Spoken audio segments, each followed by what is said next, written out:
kelas A, mahasiswa Prodi PGSD AKPMM semester 7. Kami akan melaksanakan praktikum IPA. Baik teman-teman sekalian, hari ini kita akan melakukan praktikum lensa cembung, yang mana setelah melakukan kegiatan dalam percobaan ini diharapkan kita dapat satu, menentukan jarak titik api terhadap lensa cembung dan menentukan kekuatan lensa cembung. Alat dan bahan yang harus kita siapkan antara lain meja optik lengkap, lensa cembung, layar, serta sumber cahaya. Ini bisa menggunakan lilin ataupun lampu. Untuk percobaan lensa cembung, teman-teman, yang pertama adalah susunlah lensa pada kedudukan dan letakkan di antara layar dan sumber cahaya. Nyalakanlah sumber cahaya, kemudian aturlah posisi benda dan layar agar pada layar terbentuk bayangan yang paling tajam. Kemudian ukurlah jarak benda dan jarak bayangan. Kemudian ulangi percobaan beberapa kali dengan kedudukan benda yang berbeda. Nah, kali ini kita akan melakukan 5 kali percobaan. Percobaan pertama, jarak lilin 20 cm dari cermin.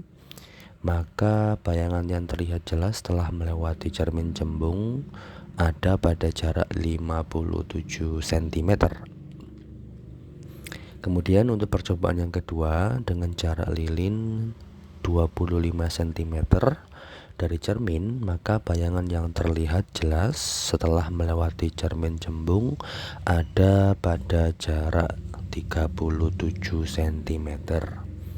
Kemudian di percobaan ketiga, jarak lilin 30 cm dari cermin, maka bayangan yang terlihat jelas setelah melewati cermin cembung tersebut ada pada jarak 30 cm. Untuk percobaan yang keempat, dengan jarak lilin 35 cm dari cermin, maka bayangan yang terlihat jelas setelah melewati cermin cembung ada pada jarak 26,5 cm. Sedangkan percobaan yang terakhir, percobaan kelima, ada pada jarak lilin 40 cm dari cermin, maka bayangan yang terlihat jelas setelah melewati cermin cembung ada pada jarak 24,5 cm.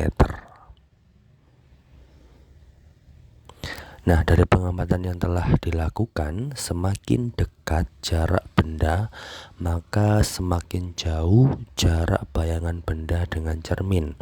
Sebaliknya, semakin jauh jarak benda dengan cermin, maka semakin dekat jarak bayangan benda.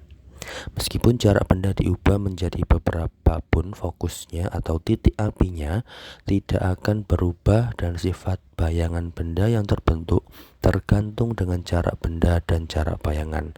Seperti yang dikatakan di atas bahwa semakin dekat jarak benda, semakin jauh jarak bayangan, dan sifat bayangan yang dibentuk adalah diperbesar.